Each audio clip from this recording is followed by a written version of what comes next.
Hello everyone, स्वागत है आप सभी का हम सब के प्यारे से YouTube चैनल पर। और आज आपके लिए लेकर आए हैं इलेक्ट्रॉनिक्स का पहला MCQ का लेक्चर। इसमें हम 10 से अधिक क्वेश्चंस करेंगे जो कि बेसिक सेमीकंडक्टर फिजिक्स पर होंगे, फुल एक्सप्लेनेशन के साथ। जैसे आपको लेक्चर्स मिल रहे थे बिल्कुल उसी क्वालिटी का लेक्चर होगा।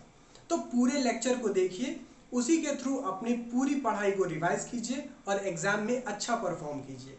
चलिए शुरू करते हैं आज का लेक्चर।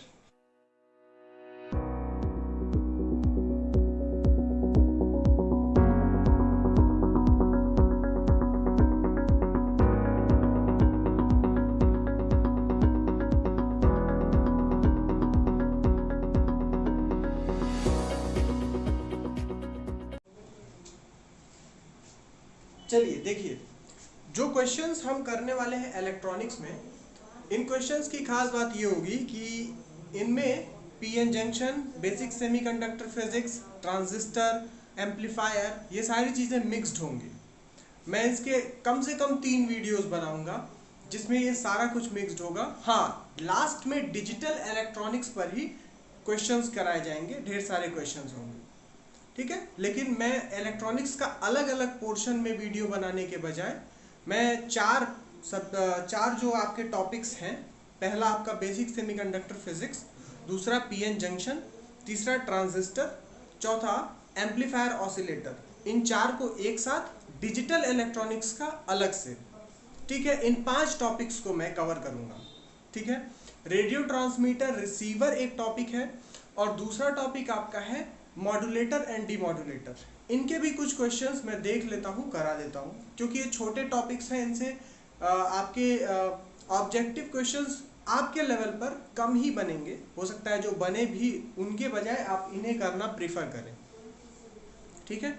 तो मेरा फोकस उधर कम रहेगा, मैं पहले ही बता देता हूँ। मेरा फोकस इन 5 टॉपिक्स पे पहले रहेगा, ठीक। तो चलिए शुरू करते हैं। पहला जो आपका क्वेश्चन है, इन manufacture of electronic devices silicon is preferred over germanium. यह मैन्युफैक्चर लिखा है। इन manufacture of electronic devices silicon is preferred over germanium because, जब हम इलेक्ट्रॉनिक डिवाइसेस बनाते हैं तो सिलिकॉन को ज्यादा प्रेफर करते हैं, जर्मेनियम को कम प्रेफर करते हैं। क्यों? तो जब मैं बीएससी में था ना, जब बीएससी में था तो मैं आपको बताता हूँ कि मैंने ये आंसर दिया था, silicon is cheaper than germanium. और गलत था ये आंसर, ऑफ कोर्स गलत था, ठीक। तो सर ने मुझसे कहा था, बेटा जाओ फिर से पढ़ के आओ। उस टाइम मेरे पास नेट की व्यवस्था नहीं थी, पर फिर भी मैंने लाइब्रेरी के नेट के यूज करके देखा था कि ये डी वाला आंसर सही है, ठीक है। डी वाला आंसर सही है। Leakage current is less in silicon than germanium, ठीक है। तो देखिए आपका क्या ऑप्शंस हैं। ऑप्शंस क्या क्या आपके हैं। पहला है silicon is cheaper than germanium. बात ये सही है, बात ये सही है। Silicon is more compact than germanium, ये बात नहीं सही है, ठीक है। तीसरा है silicon has better appearance than germanium. इस बात का फिजिकल कोई सिग्निफिकेंस नहीं है। सिलिकॉन का अपीयरेंस बढ़िया रह के क्या करेगा, हम अपीयरेंस का क्या करेंगे, उसकी खूबसूरती का क्या करेंगे, ठीक है। चौथा है leakage current is less in silicon than germanium. इस चौथी बात का ही महत्व है। आपको करना क्या है, ये चौथी बात आपकी सही है, leakage current is less in silicon than germanium. अब आप बताइएगा कि आपके पीएन जंक्शन डायोड में और आपके ट्रांजिस्टर में लीकेज करंट क्या होती है। कमेंट करके आप लीकेज करंट की डेफिनेशन बताइए कि लीकेज करंट क्या होती है। अगर आपको पता है बहुत अच्छा, नहीं पता है तो कमेंट करने के साथ साथ ही आपको इसका मतलब भी पता चल जाएगा, ठीक है। लीकेज करंट सिलिकॉन में कम होती है जर्मेनियम के मुकाबले, ठीक है। इसीलिए हम सिलिकॉन को प्रेफर करते हैं किसी भी डिवाइस को बनाने के लिए। इसका मतलब जो आपका चिप बनता है, चिप जो आप मेमोरी कार्ड बनाते हैं या आप सिम बनाते हैं, इन सब में सिलिकॉन यूज होता है, जर्मेनियम नहीं होता है। और प्रकृति की ये लीला भी है कि सिलिकॉन ज़्यादा चीपर होता है, चीपर नहीं होता है असल में।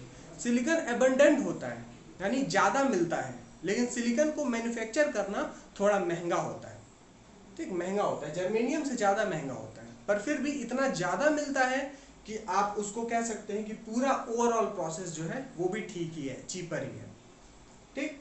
चलिए अगला क्वेश्चन देखते हैं। For semiconductors temperature coefficient of resistance is, बहुत इंपॉर्टेंट क्वेश्चन है, मैं आपको बताऊं IIT JEE में पूछता है, नीट में पूछता है, आपके एंट्रेंस एग्जाम्स में पूछता है, MSc या BSc के एंट्रेंस एग्जाम्स आप दीजिएगा तो भी पूछेगा। क्यों? क्योंकि ये क्वेश्चन का जो सिग्निफिकेंस है बहुत ज़्यादा है। आप सेमीकंडक्टर को इससे इस प्रॉपर्टी से बहुत डिफरेंशिएट करते हैं। जैसे मेटल्स के लिए क्या होता है, मेटल्स के लिए टेम्परेचर कोफिशिएंट जो होता है वो पॉजिटिव होता है। आपको बताएं, देखिए ये नोट कर लीजिएगा, इसको पॉज करके नोट कर लीजिएगा, मैं आपको बताता हूं। मेटल्स के लिए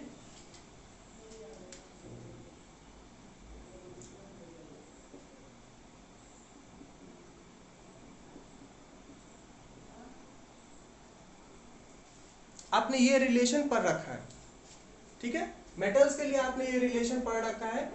यहां पर अल्फा जो है ये टेम्परेचर कोफिशिएंट ऑफ रेजिस्टेंस है, जो कि एक पॉजिटिव क्वांटिटी है, यानी कि जैसे ही हम टेम्परेचर बढ़ाएंगे वैसे वैसे इस टर्म के जुड़ने की वजह से आपका रेजिस्टेंस बढ़ता जाएगा।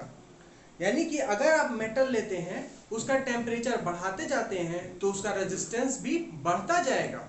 लेकिन सेमीकंडक्टर्स में बात अलग है, सेमीकंडक्टर में ऐसा ही एक कोफिशिएंट आएगा रेजिस्टेंस का जो कि नेगेटिव होगा, ठीक है। टेम्परेचर कोफिशिएंट क्या होगा, टेम्परेचर कोफिशिएंट आपका नेगेटिव होगा। इससे क्या होगा, जैसे जैसे टेम्परेचर बढ़ेगा वैसे वैसे सेमीकंडक्टर में कंडक्शन बढ़ेगा, रेजिस्टेंस कम, कंडक्टेंस बढ़ जाएगा, यानी कंडक्शन बढ़ेगा। कैसे बढ़ेगा इसको जानने के लिए आइए देखते हैं थोड़ी सी बैंड थियरी, आपको याद हो जाएगा, ठीक है, आपको याद हो जाएगा कि कैसे बढ़ेगा। चलो मैं देख लूं, हाँ ये देखिए, ये एनर्जी लेवल डायग्राम है, यहां आपका वैलेंस बैंड है और ये रहा आपका कंडक्शन बैंड। नीचे पूरे क्या भरे होंगे, इंट्रिंसिक सेमीकंडक्टर की बात कर रहे हैं, यहाँ क्या भरे हैं, इलेक्ट्रॉन्स। और नॉर्मली एट रूम टेम्परेचर यहाँ पर थोड़े से कुछ इलेक्ट्रॉन्स होंगे और उतने ही इसमें खाली होंगे, बाकी सारे इलेक्ट्रॉन्स भरे होंगे, ठीक है। इस तरह का आपको एट सम टेम्परेचर T आपको दिखेगा बैंड, किसका, सेमीकंडक्टर का। अब आप जैसे टेम्परेचर बढ़ाएंगे वैलेंस बैंड के इलेक्ट्रॉन्स को इतनी एनर्जी मिल जाएगी कि वो यहां से जंप करके कंडक्शन बैंड में जा सके, ठीक है। वैलेंस बैंड के इलेक्ट्रॉन्स को इतनी एनर्जी मिल जाएगी कि वो यहां से जंप करके कंडक्शन बैंड में जा सके। जैसे जैसे टेम्परेचर बढ़ेगा उतने ज्यादा इलेक्ट्रॉन्स को एनर्जी मिलेगी और उतने ही ज्यादा इलेक्ट्रॉन्स कंडक्शन बैंड में पहुंचेंगे। जितने ज्यादा इलेक्ट्रॉन्स कंडक्शन बैंड में होंगे कंडक्टिविटी उतनी अधिक होगी, यानी रेजिस्टेंस उतना कम होगा।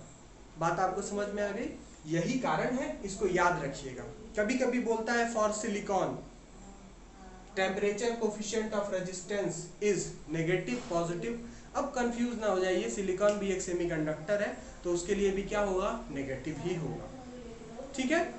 एक और चीज पूछता है इसमें, देखिएगा, as we increase the temperature, यही question, as we increase the temperature the conductivity in a semiconductor will increase, decrease, remains constant, इस तरीके का। तो कंडक्टिविटी, रेजिस्टेंस आपको पता चल गया, रेजिस्टिविटी, कंडक्टिविटी सब कुछ आप निकाल सकते हैं, ठीक है। तो इस बात को आप ध्यान में रखिएगा बिल्कुल, ठीक है। चलिए अगला क्वेश्चन देखते हैं।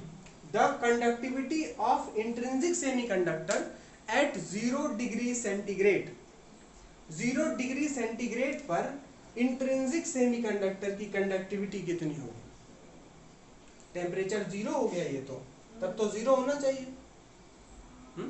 बताइएगा, टेम्परेचर 0 तो कंडक्टिविटी 0। ऐसा नहीं होगा। क्यों नहीं होगा? क्योंकि ये 0 डिग्री सेंटीग्रेड है, 0 केल्विन नहीं है। ठीक है, 0 केल्विन पर क्या होगा? 0 केल्विन पर आपको बैंड डायग्राम बनाया था मैंने। बैंड डायग्राम बनाएंगे तो वैलेंस बैंड आपका पूरा भरा हुआ होगा 0 केल्विन पर। ठीक है, वैलेंस बैंड आपका पूरा भरा हुआ होगा और कंडक्शन बैंड पूरा खाली होगा। वैलेंस बैंड पूरा भरा हुआ होगा और कंडक्शन बैंड पूरा खाली होगा 0 केल्विन पर। ठीक है, 0 डिग्री सेंटीग्रेड मतलब 273 केल्विन हो गया। ठीक है, इसका मतलब यहां पर आपको कुछ ना कुछ इलेक्ट्रॉन्स मिलेंगे। तो the conductivity of intrinsic semiconductor at 0 degree centigrade is finite, यानी कुछ ना कुछ कंडक्टिविटी होगी। कितनी होगी भाई? जितने इलेक्ट्रॉन होंगे उनके अकॉर्डिंग होगी। फाइनाइट होगी बट नॉन जीरो होगी। फाइनाइट में जीरो भी तो आता है, फाइनाइट में जीरो भी तो आता है, ये भी तो एक फाइनाइट नंबर है, लेकिन ये बोल रहा है फाइनाइट बट नॉन जीरो। ये ऑप्शन आपका सही हो जाएगा। ठीक है, कोई डाउट हो तुरंत आप मैसेज कीजिए, मुझे कॉल कीजिए, आप मुझसे उसी पर आप कमेंट कर दीजिए, वीडियो पर ही आप कमेंट कर दीजिए, मैं आपको आंसर दे दूंगा। डाउट नहीं रहना चाहिए। ठीक है, डाउट नहीं रहना चाहिए। चलिए अगला क्वेश्चन है, लिखा हुआ है if Ne and NH are number of conduction electrons and holes in intrinsic semiconductor। अगर नंबर ऑफ कंडक्शन इलेक्ट्रॉन्स और होल्स को आप Ne और NH से दिखाते हैं, किसके लिए? इंट्रिंसिक सेमीकंडक्टर के लिए। इंट्रिंसिक सेमीकंडक्टर के लिए तो क्या रिलेशन ये फॉलो करेगा? देखिए रिलेशन लिखा हुआ है, NeNH से बड़ा होगा, NeNH से छोटा होगा, बराबर होगा, या Ne = 2NH होगा। तो आप जानते हैं इंट्रिंसिक सेमीकंडक्टर की कहानी क्या होती है। इंट्रिंसिक सेमीकंडक्टर में जब हम टेम्परेचर बढ़ाते हैं तो इलेक्ट्रॉन वैलेंस बैंड में होल्स क्रिएट करके खुद कंडक्शन बैंड में चले जाते हैं। यही होता है। तो जितने इलेक्ट्रॉन्स आपके कंडक्शन बैंड में गए हैं उतने ही होल्स वैलेंस बैंड में क्रिएट हो गए हैं। ठीक है, इसका मतलब क्या हुआ कि जितने कंडक्शन बैंड में इलेक्ट्रॉन्स हैं उतने ही वैलेंस बैंड में होल हैं। तो इंट्रिंसिक सेमीकंडक्टर्स के लिए क्या होगा? Number of conduction electrons is equals to number of holes. ठीक है, कौन सा रिलेशन होगा? सी वाला रिलेशन होगा, Ne = NH। ठीक है, क्लियर है? अब देखिए अगला क्या है, the sign of charge carriers can be determined by. Charge carriers का साइन कैसे डिटरमाइन किया जाता है? Meissner effect, Hall effect, piezo electric effect, photo electric effect. इसमें से आपने सिर्फ एक का नाम सुना है, फोटो इलेक्ट्रिक इफेक्ट। कोई इलेक्ट्रॉनिक्स का स्टूडेंट होगा तो उसने हॉल इफेक्ट सुना होगा। ठीक है, पर मेजनर इफेक्ट और पीजो इलेक्ट्रिक इफेक्ट आपने अभी पीजो इलेक्ट्रिक भी आपने सुना है। हो सकता है आपने पीजो इलेक्ट्रिक डिवाइसेस के बारे में पढ़ा हो फर्स्ट ईयर में, वेव्स एंड ऑसिलेशन में। ठीक है, पीजो इलेक्ट्रिक इफेक्ट क्या होता है? कोई क्रिस्टल पे जब प्रेशर लगाते हैं तब वो इलेक्ट्रिसिटी पैदा करता है, वैसा इफेक्ट है ये। मेजनर इफेक्ट जो होता है ये आपका सुपर कंडक्टर के लिए। ठीक, आपका आंसर जो है वो है हॉल इफेक्ट। जिन स्टूडेंट्स ने नहीं पढ़ा है हॉल इफेक्ट, क्योंकि आपके सिलेबस में नहीं है इसलिए आपने नहीं पढ़ा है, पर हॉल इफेक्ट असल में बीटेक के फर्स्ट ईयर सेकेंड ईयर के विद्यार्थियों को पढ़ा दिया जाता है। आपके सिलेबस में पता नहीं क्यों नहीं है ठीक है, नहीं है, पर आपको मैं हॉल इफेक्ट पर भी क्वेश्चंस कराऊंगा ताकि आपको 3 4 5 क्वेश्चन से हॉल इफेक्ट का अंदाजा लग जाए कि आखिर होता क्या है। ठीक है, देखिए sign of charge carriers can be determined by Hall effect. Hall effect से हम दो चीज पता करते हैं। हॉल इफेक्ट से पहला हम पता करते हैं चार्ज कैरियर्स का साइन क्या है। ठीक है, पहला क्या पता करते हैं? चार्ज कैरियर्स का साइन क्या है, और दूसरा हम पता करते हैं कि चार्ज कैरियर्स का कंसंट्रेशन कितना है। ठीक है, चार्ज कैरियर्स का कंसंट्रेशन कितना है। तो ये दोनों चीजें हम हॉल इफेक्ट से पता कर सकते हैं। चलिए आगे देखिए, क्वेश्चन आपका है the resistivity slash conductivity of semiconductor क्या होगा, इंक्रीजेस डिक्रीजेस विद टेम्परेचर, कुछ होगा। ठीक है, क्या होगा देखिए, आप जानते हैं रेजिस्टेंस से ही रेजिस्टिविटी आता है, कंडक्टेंस से ही कंडक्टिविटी आता है। ठीक है, रेजिस्टिविटी पर ही क्वेश्चन दिया था, पर मैंने आपको कंडक्टिविटी भी लेते आए, इंक्लूड कर दिया, ताकि दोनों चीजें एक ही में हो जाए, है ना। रेजिस्टिविटी और कंडक्टिविटी एक दूसरे के उल्टा होते हैं। ठीक, आप जानते हैं कि रेजिस्टेंस जो होता है वो घटता है टेम्परेचर के बढ़ने के साथ, घटता है टेम्परेचर बढ़ने के साथ। तो रेजिस्टिविटी भी क्या होगी, घटेगी, डिक्रीज करेगी। तो रेजिस्टिविटी डिक्रीज करेगी, यही एक ऑप्शन है। और कंडक्टिविटी इसके करस्पॉन्डिंग क्या होगी, इंक्रीज करेगी। यानी कौन सा ऑप्शन होगा आपका, ऑप्शन नंबर बी। ठीक है, for a semiconductor resistivity will decrease, conductivity will increase. ठीक है, डाउट नहीं होना चाहिए। ओके, चलिए अगला देखते हैं। The P type semiconductor is made by introducing dash impurity in intrinsic semiconductor. P type semiconductor बनाते हैं क्या डालकर, डोनर इम्प्योरिटी डालकर या एक्सेप्टर इम्प्योरिटी डालकर, या दोनों डालते हैं, या फिर कोई भी इसमें ऑप्शन सही नहीं है।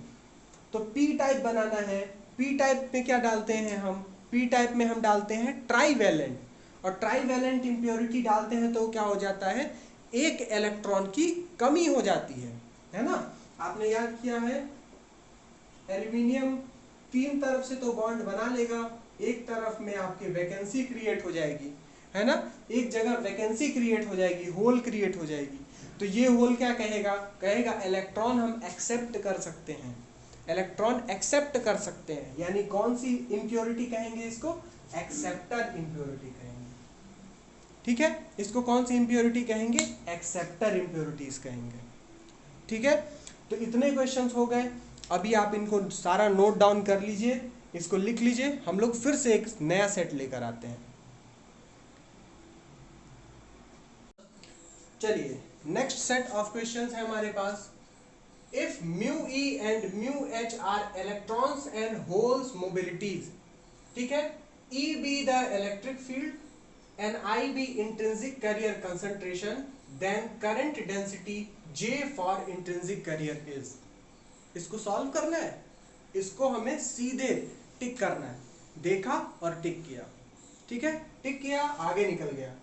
कैसे, यही है, देखिए आपने अपने नोट्स में इसको लिख रखा है। ठीक है, ये क्वेश्चन भी आपके बोर्ड यूनिवर्सिटी एग्जाम्स में आया हुआ है, तो आपको सीधे से देखकर टिक कर देना है। क्या रीजन है, क्यों है, कैसे है, ये तो आपको प्रूफ से ही पता चलेगा। पर एक बात आपको ध्यान क्या रखनी है, यहां देखिए साइन का खेल खेला है, यहां पर और यहां पर। साइन में आप थोड़ा कंफ्यूज हो सकते हैं, तो मैं आपको याद दिलाता हूं कोई चीजें, याद करो। जब करंट चलती है, करंट की डायरेक्शन क्या होती है, करंट की डायरेक्शन होती है होल्स के चलने के डायरेक्शन में, यानी पॉजिटिव चार्ज के चलने के डायरेक्शन में। ठीक है, और इलेक्ट्रॉन चलते हैं होल्स के अपोजिट डायरेक्शन में। तो इलेक्ट्रॉन्स के लिए करंट की डायरेक्शन क्या होगी, इलेक्ट्रॉन के चलने के अपोजिट डायरेक्शन में। ठीक है, तो आपको एग्जांपल बताते हैं। जैसे मान लीजिए आपने कोई इलेक्ट्रिक फील्ड लगाई E, अब इस इलेक्ट्रिक फील्ड में होल्स किधर चलेंगे, मान लीजिए होल्स इधर है, ठीक, होल यहाँ है, तो होल कहाँ चलेगा, होल चलेगा इस फील्ड से दूर की ओर। देखिए यहाँ पर ये पॉजिटिव चार्ज है, इलेक्ट्रिक फील्ड की डायरेक्शन ऐसे है, यानी पॉजिटिव चार्ज इधर कहीं है, और पॉजिटिव चार्ज से फील्ड बाहर की ओर निकलता है ना। पॉजिटिव चार्ज से फील्ड कहाँ की ओर निकलता है, बाहर की ओर। तो इलेक्ट्रिक फील्ड की डायरेक्शन ऐसे बनेगी, इधर पॉजिटिव चार्ज है। होल क्या होता है, होल भी पॉजिटिवली चार्ज होता है, तो होल किधर भागेगा, इधर की ओर। तो करंट किधर बनी, होल की वजह से, IH होल की वजह से किधर बनी, इधर। क्यों, क्योंकि होल भी पॉजिटिव है, करंट भी पॉजिटिव चार्ज की डायरेक्शन में लेते हैं, इसलिए होल की वजह से करंट भी इधर बनी। मान लीजिए यहाँ पर ही एक इलेक्ट्रॉन होता तो इलेक्ट्रॉन किधर जाता, इलेक्ट्रॉन फील्ड की तरफ आता, क्योंकि पॉजिटिव चार्ज इधर है, ठीक है, एग्जैक्टली फील्ड का पॉजिटिव चार्ज इधर है। अगर इलेक्ट्रॉन इधर दौड़ा तो इलेक्ट्रॉन की वजह से करंट किधर गई, इलेक्ट्रॉन की वजह से जो करंट है IE वो इधर ही गई, होल के साइड। क्यों क्यों क्योंकि इलेक्ट्रॉन की वजह से भी जो करंट ली जाएगी उसकी डायरेक्शन क्या होगी, उसकी डायरेक्शन होगी पॉजिटिव चार्ज के चलने की डायरेक्शन में। इलेक्ट्रॉन क्या है, नेगेटिवली चार्ज है, तो अगर नेगेटिव चार्ज उधर से इधर आ रहा है यानी पॉजिटिव चार्ज इधर से उधर जाएगा, ठीक है। तो हम क्या लेंगे, पॉजिटिव चार्ज के चलने की डायरेक्शन में। तो देखिए ये दोनों करंट जुड़ेंगे, ये दोनों करंट्स क्या होंगे, जुड़ेंगे, ऐड होंगे, ठीक है। तो इनके करस्पॉन्डिंग करंट डेंसिटीज भी जुड़ेंगी, इसीलिए देखिए यहाँ पर पॉजिटिव साइन है, ठीक है। यहाँ कौन सा साइन है, पॉजिटिव साइन है। तो पॉजिटिव साइन को आप याद रख सकते हैं, ठीक है, कि पॉजिटिव ही होगा। बाकी आपको ये पूरा एक्सप्रेशन भी याद होना चाहिए, क्योंकि इस पर न्यूमेरिकल्स भी आ सकते हैं, ठीक है, इस पर न्यूमेरिकल आ सकता है, ठीक। चलिए अगला देखते हैं हम लोग। अगला क्या पूछ रहा है, in pure silica the atom which should be doped to make pure semiconductor, to make P type semiconductor, ठीक है। आपको प्योर सिलिका में कौन सा एटम जो आप डोप करें कि आपको पी टाइप का सेमीकंडक्टर मिल जाए, तो आपको याद होना चाहिए थर्ड ग्रुप वाले जो है, ठीक है। फोर्थ में तो आपके कार्बन, सिलिकॉन, जर्मेनियम आते हैं, थर्ड में आपके बोरॉन, एल्यूमिनियम, गैलियम ऐसे आते हैं। आपको ये 3-4 याद होने चाहिए, ठीक है। उसी तरीके से इसी पे एक और क्वेश्चन बनता है कि प्योर सिलिका में जब आपको एन टाइप का सेमीकंडक्टर बनाना है तो आपको कौन कौन से मटेरियल्स लगेंगे, तो वो भी आपको याद होना चाहिए, ठीक है।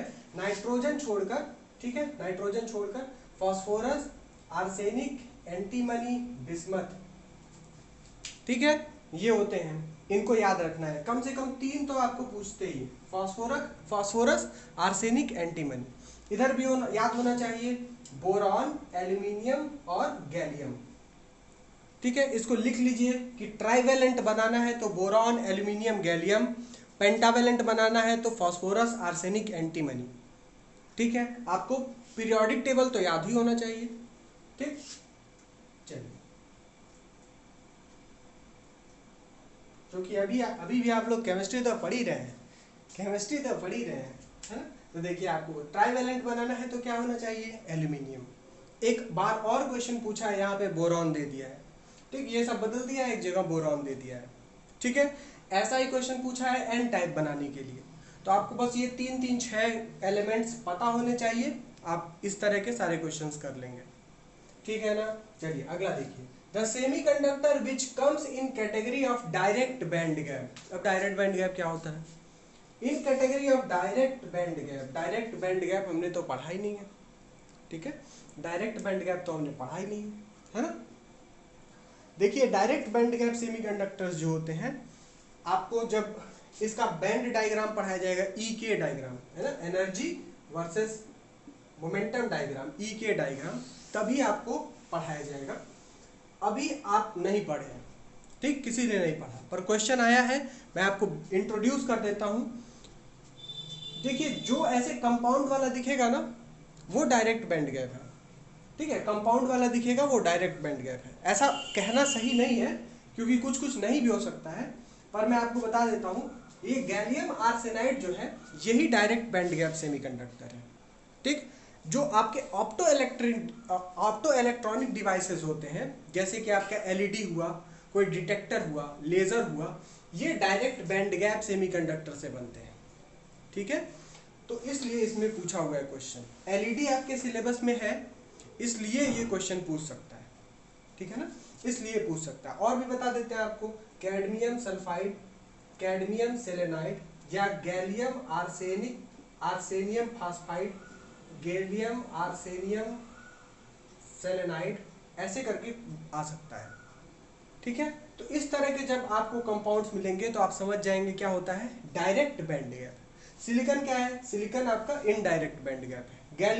गैलियम तो आपका सेमीकंडक्टर है ही नहीं, और जर्मेनियम क्या है? जर्मेनियम भी आपका इनडायरेक्ट बैंड गैप सेमीकंडक्टर है। ठीक है, तो इसको आप याद रख लीजिएगा। ठीक, कोई परेशानी नहीं होनी चाहिए, याद रखने वाली चीज़ है आपके लिए। आप समझे नहीं है इसको, आपके सिलेबस में नहीं बताया गया है, इसलिए आपको ये याद रखना है। ठीक है, आज नहीं काम आएगा, कल और काम आ सकता है। ठीक है, चलिए। At absolute zero the resistance of a pure semiconductor is, बताइएगा, कमेंट करके बताइए। एब्सोल्यूट जीरो मतलब 0 केल्विन। 0 केल्विन पर सेमीकंडक्टर का रेजिस्टेंस क्या होगा? सेमीकंडक्टर का रेजिस्टेंस कितना होगा? आपको अभी बैंड गैप बनाया था मैंने, है ना? बैंड गैप बनाया था आपको और बताया था कि जब 0 केल्विन होगा तो सारे के सारे इलेक्ट्रॉन्स कहाँ होंगे? वैलेंस बैंड में होंगे। और कंडक्शन बैंड आपका क्या होगा? एम्प्टी। ठीक है, कंडक्शन बैंड क्या होगा? आपका कंडक्शन बैंड खाली होगा। अगर कंडक्शन बैंड एम्प्टी है तो कोई इलेक्ट्रॉन है ही नहीं जिससे कंडक्शन हो सके, यानी कि उसमें कंडक्टिविटी 0 है। ठीक है, या रेजिस्टेंस होता है, कंडक्टेंस भी उसका 0 है, यानी कि उसका रेजिस्टेंस क्या हो गया? इनफाइनाइट हो गया। ठीक है, इनफाइनाइट। अगर कंडक्शन हो ही नहीं रहा है तो किस तरह बिहेव करेगा? नॉन मेटल की तरह बिहेव करेगा, इंसुलेटर की तरह करेगा। और इंसुलेटर का रेजिस्टेंस कितना होता है? इनफाइनाइट होता है। ठीक है, तो इनफाइनाइट। अगला देखिए, when pure germanium is doped with pentavalent impurity the conduction is due to, pure germanium को आप पेंटावेलेंट इम्प्योरिटी से डोप कर देते हैं तो कंडक्शन किसकी वजह से होगा? Electrons, holes, positrons, phonons. ठीक है, देखिए पेंटावेलेंट इम्प्योरिटी क्या होती है? पेंटावेलेंट में आपके फास्फोरस, आर्सेनिक, एंटीमनी, इनके पास कितनी वैलेंसी है? 5-5। ठीक है, फास्फोरस के पास 5 इलेक्ट्रॉन्स लेके घूम रहा है, तो 4 के साथ 2 बॉन्ड बना लेगा, 1 बच जाएगा एक्स्ट्रा, तो एक्स्ट्रा क्या बचा? इलेक्ट्रॉन्स। ठीक है, आप जानते हैं पेंटावेलेंट से क्या बन जाएगा? पेंटावेलेंट इंप्योरिटी बनाएंगे तो एन टाइप का मटेरियल बनेगा, और एन टाइप के मटेरियल में इलेक्ट्रॉन्स कंडक्शन करते हैं। ठीक है, तो आपका मेन कंडक्शन किसकी वजह से होगा? Due two electrons. अब सर होल्स तो जानते हैं, ये पॉजिट्रॉन और फोनॉन क्या है? पॉजिट्रॉन और फोनॉन क्या है? ये कहां से नाम आया है सर? देखिए, इलेक्ट्रॉन का जो एंटी पार्टिकल है, हर पार्टिकल का एंटी पार्टिकल होता है। ठीक, एंटी पार्टिकल की डेफिनेशन जो होती है वो ये होती है कि एंटी पार्टिकल मास में और चार्ज में दोनों में सेम होता है। ठीक है, बस उसका साइन अपोजिट होता है, नेचर अपोजिट होता है। तो देखिए, इलेक्ट्रॉन का मास 9.1 10⁻³ यही मास इसका भी है, और इसका चार्ज भी उतना है 1.6 × 10⁻⁹ कूलम, लेकिन ये प्लस में होगा, ये माइनस में होगा, तो इसको एंटी पार्टिकल कहते हैं। ठीक, प्रोटॉन इलेक्ट्रॉन का एंटी पार्टिकल नहीं है। प्रोटॉन इलेक्ट्रॉन का एंटी पार्टिकल इसलिए नहीं है क्योंकि उसका मास सेम नहीं है। ठीक है, और जो फोनॉन होता है, फोनॉन जैसे आप वो देखते हैं ना, फोटॉन देखते हैं। फोटॉन क्या होता है? जब आपका ट्रांजिशन होता है इलेक्ट्रॉन का, तो एक ऐसा पार्टिकल निकलता है जो लाइट रेज के ट्रांसमिशन के लिए जिम्मेदार है। ठीक है, लाइट रेज के ट्रांसमिशन, लाइट रेज उसी से बनती हैं। लाइट रेज क्या होती हैं? फोटॉन्स होते हैं। उसी तरह से जो हीट होती है, रेडिएशन हीट, ठीक है, उनके लिए जो पार्टिकल जिम्मेदार है वो है फोनॉन। ठीक है, हीट के लिए जो पार्टिकल जिम्मेदार है वो है फोनॉन। ठीक, तो जैसे लाइट को इधर से इधर तक भेजना है तो कौन जा रहा है? फोटॉन्स जा रहे हैं। हीट इधर से इधर जा रही है तो कौन जा रहा है? फोनॉन्स जा रहे हैं। ठीक है, फोनॉन्स कहते हैं। ठीक, अगला देखिए, N type semiconductor is, N type semiconductor positively charge होता है, निगेटिवली चार्ज होता है, अनचार्ज्ड होता है। अनचार्ज ही तो होता है, टिक लगा देते हैं। ठीक है, अगला क्या है? अगला है uncharged at 0 kelvin but charge at high temperature. ये तो नहीं जानते हैं, uncharge at 0 kelvin but charge at high temperature. High temperature पे चार्ज कैसे हो जाता है? क्या ये हो सकता है? जी हाँ, यही हो सकता है, ठीक है, यही हो सकता है। कैसे, देखिए आपको बताते हैं। अनचार्ज्ड एट 0 केल्विन तो आपको जानते हैं, ठीक है, आप जानते हैं। 0 केल्विन ही नहीं, आप रूम टेम्परेचर ले लें, 100 डिग्री सेंटीग्रेड ले लें, वहाँ पर भी अनचार्ज्ड ही रहेगा, ठीक है। लेकिन जब आप हाई टेम्परेचर पे जाएंगे, तो जब हाई टेम्परेचर पे जाएंगे तो क्या होगा, एक सिलिकॉन एटम है, इस सिलिकॉन में इलेक्ट्रॉन के पास कुछ बाइंडिंग एनर्जी है, इसीलिए ये इससे बंधा हुआ है न्यूक्लियस से। लेकिन जब आप हाई टेम्परेचर देंगे तो एक इलेक्ट्रॉन को इतनी ज़्यादा एनर्जी मिल जाएगी कि वो क्या करेगा, वो इलेक्ट्रॉन अपना एटम छोड़ के बाहर निकल जाएगा। तो कोवेलेंट बॉन्ड नहीं बनेगा, अब आयंस बन जाएंगे, सिलिकॉन का आयन बन जाएगा, ठीक है, और ये इलेक्ट्रॉन बाहर निकल जाएगा। तो ऐसे स्टेट को ही कहते हैं प्लाज्मा स्टेट, और उसमें क्या होता है, आयंस आपके बन जाएंगे, तो सिलिकॉन एटम क्या हो जाएगा, चार्ज हो जाएगा, ठीक है, सिलिकॉन आयन बन गया तो चार्ज हो गया, इसीलिए बोला है चार्ज्ड एट हाई टेम्परेचर, ठीक है। तो ये वाला ऑप्शन सही होगा इसमें। तो चूंकि दोनों चीजें हैं, अगर आपको ऑप्शन में अनचार्ज देता है या नन ऑफ दिस देता है तो आप अनचार्ज लगा देंगे, अगर ये ऑप्शन दे देता है चार्ज एट हाई टेम्परेचर तो ये भी लगा देंगे, ठीक है। तो नॉर्मल टेम्परेचर पे आप अनचार्ज्ड ही कहेंगे, बट हाई टेम्परेचर पे क्या हो जाएगा, वो चार्ज हो जाएगा, ठीक है। अगला देखिए, अगला है आपका बहुत ही अच्छा क्वेश्चन है।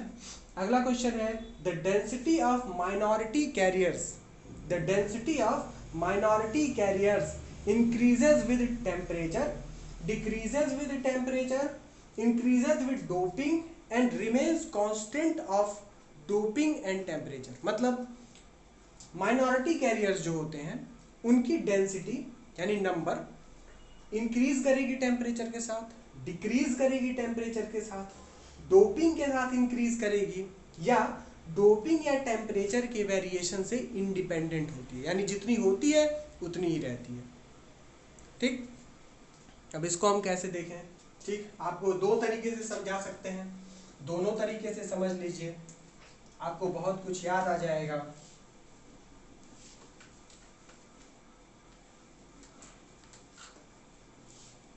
देखिए, जब भी आप डोपिंग करते हैं, हमने आपको बताया था एक बहुत क्रूशियल पॉइंट है, एक बहुत इंपॉर्टेंट पॉइंट है।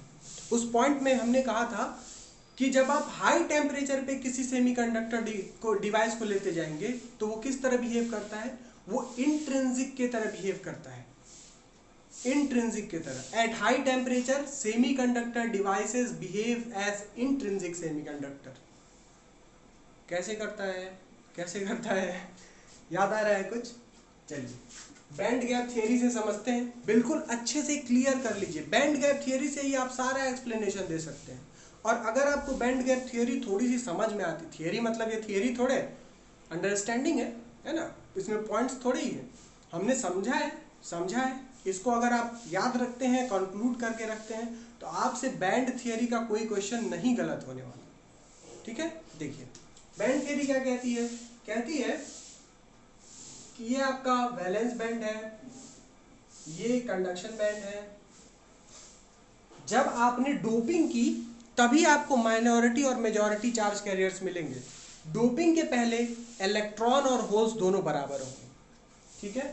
तो डोपिंग कर देते हैं, आइए डोपिंग कर देते हैं। तो मान लीजिए आपके डोपिंग कर देते हैं आप डोनर एटम्स का, तो यहाँ पे क्या होंगे, डोनर एटम्स होंगे जो इलेक्ट्रॉन लिए रखेंगे, ठीक है। और जैसे ही आप थोड़ा सा टेम्परेचर बढ़ाएंगे, ये क्या करेंगे, अपने इलेक्ट्रॉन्स को कंडक्शन बैंड में ट्रांसफर कर देंगे। तो बेसिकली इन दो एटम्स का कंसंट्रेशन इतना ज्यादा होता है और इनके बीच का बैंड गैप इतना कम होता है कि लो टेम्परेचर पे ही ये ढेर सारे इलेक्ट्रॉन्स को कंडक्शन बैंड में दे देते हैं। और हमारा कंडक्शन किसकी वजह से होता है, बेसिकली इन डोनर एटम द्वारा दिए गए इलेक्ट्रॉन्स की वजह से होता है। और इन्हीं के वजह से हम कहते हैं कि ये मेजॉरिटी चार्ज कैरियर्स हैं और इन्हीं के वजह से कंडक्शन हो रहा है। लेकिन सेम कहानी जो इंट्रिंसिक में घट रही थी, यानी वैलेंस बैंड से एक इलेक्ट्रॉन टूटकर कंडक्शन बैंड में जाएगा और वैलेंस बैंड में एक होल बना देगा, ये कहानी साथ साथ चल रही है, पर इसका प्रभाव अभी कम है। तो देखिए यहाँ पर, यहाँ से भी इलेक्ट्रॉन जा रहा है और यहाँ से भी इलेक्ट्रॉन जा रहा है, तो इलेक्ट्रॉन यहाँ पर ज़्यादा हो गया, इसी को कह दिए मेजॉरिटी चार्ज कैरियर्स। ठीक है, यहाँ होल्स सिर्फ और सिर्फ उन्हीं इलेक्ट्रॉन्स की वजह से बन रहा है जो वैलेंस बैंड से एक्साइट होकर कंडक्शन बैंड में गए हैं। इसलिए होल्स कम होते हैं, नॉर्मल टेम्परेचर पे होल्स कम होते हैं, और इसीलिए इनको कहा जाता है माइनॉरिटी चार्ज कैरियर्स। ठीक है, ये एक कहानी है जब आप एन टाइप सेमीकंडक्टर लेकर चलते हैं। अब यहाँ पर माइनॉरिटी चार्ज कैरियर्स का कंसंट्रेशन बढ़ाना है तो आपको ज़्यादा से ज़्यादा इलेक्ट्रॉन्स को एक्साइट करना पड़ेगा। एक्साइट करने के लिए आपके पास क्या चीज़ है, क्या तरीका है, आप टेम्परेचर को बढ़ा दीजिए। तो टेम्परेचर बढ़ाते ही यहाँ पर कुछ और इलेक्ट्रॉन्स इतने ज़्यादा ताकत पा लेंगे, इतनी ज़्यादा एनर्जी पा लेंगे कि वो एक्साइट हो जाएंगे और माइनॉरिटी कैरियर्स का जो कॉन्सेंट्रेशन है वो बढ़ जाएगा, डेंसिटी उनकी बढ़ जाएगी। यानी ऑप्शन क्या होगा, इंक्रीजेस विद टेम्परेचर। ठीक है, increases with density of minority carriers increases with temperature. आइए जरा डोपिंग के साथ भी देख लेते हैं। यहाँ पे लिखा है इंक्रीजेस विद डोपिंग, डोपिंग के साथ भी इसका बिहेवियर देख लेते हैं। इसीलिए क्वेश्चन मैंने आपको कहा अच्छा है, क्योंकि इससे आपको टेम्परेचर और डोपिंग दोनों का कॉन्सेप्ट समझ में आ जाएगा। देखिए,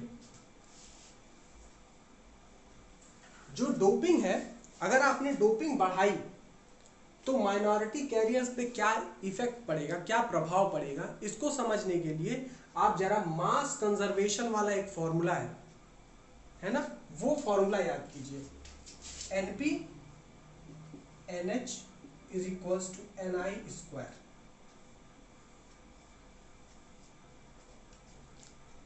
मान लीजिए एन टाइप का सेमीकंडक्टर है जिसमें number of holes, N type का NeNH, ठीक है, NeNH। एन टाइप का सेमीकंडक्टर है जिसमें number of electrons, N type का सेमीकंडक्टर है जिसमें नंबर ऑफ होल्स जो है उनका जब आप प्रोडक्ट कीजिएगा तो वो Ni स्क्वायर के बराबर होगा। ठीक है, और Ni स्क्वायर एक कांस्टेंट है। At a given temperature Ni square एक कांस्टेंट है। ठीक, अब आपने अगर इसमें कंसंट्रेशन बढ़ाया डोपिंग का, ठीक है, डोपिंग आपने बढ़ा दी, डोपिंग बढ़ा दिया तो क्या किया आपने, एन टाइप के सेमीकंडक्टर में इलेक्ट्रॉन्स की संख्या बढ़ा दी। ठीक है, इलेक्ट्रॉन्स की संख्या बढ़ा दी तो होल्स की संख्या क्या होगी, होल्स की संख्या खुद ब खुद कम हो जाएगी। किस वजह से कम हो जाएगी, ड्यू टू रिकॉम्बिनेशन। किसके वजह से, रिकॉम्बिनेशन की वजह से। ठीक है, होल्स इलेक्ट्रॉन से रिकम्बाइन कर जाएंगे और इनकी संख्या क्या हो जाएगी, अपने आप ही कम हो जाएगी। ऐसी कम होगी कि इन दोनों का प्रोडक्ट फिर से Ni स्क्वायर के बराबर आ जाए। इसका मतलब on increasing doping density of minority carriers will decrease not increase. इसका मतलब ये पॉइंट भी गलत है, ये पॉइंट तो गलत हो ही गया चूंकि ये सही है, और ये रिमेन्स कांस्टेंट वाला भी आपने गलत बता दिया। ठीक है, तो इस तरीके से आपके कुछ और क्वेश्चंस आ गए जो कि आपने देखे बेसिक सेमीकंडक्टर फिजिक्स पे, थोड़ा सा पीएन जंक्शन का भी है। ठीक है, हम एक और सेट लेकर आते हैं, पर इसके लिए हम दूसरा वीडियो बनाएंगे क्योंकि ये वीडियो भी लंबा हो जाएगा। ठीक, हम नहीं चाहते कि 30-40 मिनट से ज़्यादा लंबा वीडियो बने। ठीक है ना, तो चलिए हम लोग नेक्स्ट लेकर आएंगे सेट जिसमें हम पीएन जंक्शन, इसके भी कुछ और क्वेश्चंस करेंगे, पीएन जंक्शन के करेंगे, ट्रांजिस्टर के करेंगे, अल्फा बीटा पैरामीटर, एम्पलीफायर, अभी बहुत कुछ बचा है। तो होपफुली एक वीडियो, 2 वीडियोस, कम से कम 2 वीडियो, अधिक से अधिक 3 वीडियो में हम पूरा इलेक्ट्रॉनिक्स कवर करेंगे। वीडियो को ज़्यादा से ज़्यादा शेयर करें। हमारा एम है कि एग्ज़ाम तक हम आपको उतना स्टफ दे दें कि आप बहुत अच्छा परफॉर्म कर सकें, पर इसके लिए आपको मेरा भी सपोर्ट करना होगा, और मेरे सपोर्ट करने का सिर्फ एक तरीका है, आप मुझे ज़्यादा से ज़्यादा व्यूज़ दीजिए, ज़्यादा से ज़्यादा शेयर्स दीजिए, ज़्यादा से ज़्यादा लाइक्स और कमेंट्स दीजिए, इससे ज़्यादा कुछ नहीं। ठीक है, और मेरा सबसे एक्सट्रीम पेमेंट क्या होगा, जब आप बहुत अच्छा रिजल्ट करें और फिर मेरा नाम लें कि हाँ सर आपका पढ़ाया थोड़ा सा काम आ गया, थोड़ा सा भी काम आ गया, तो मेरा ये सबसे बड़ी पेमेंट होगी। ठीक है, तो चलिए आज का वीडियो यहीं पर ख़त्म करते हैं। All the best.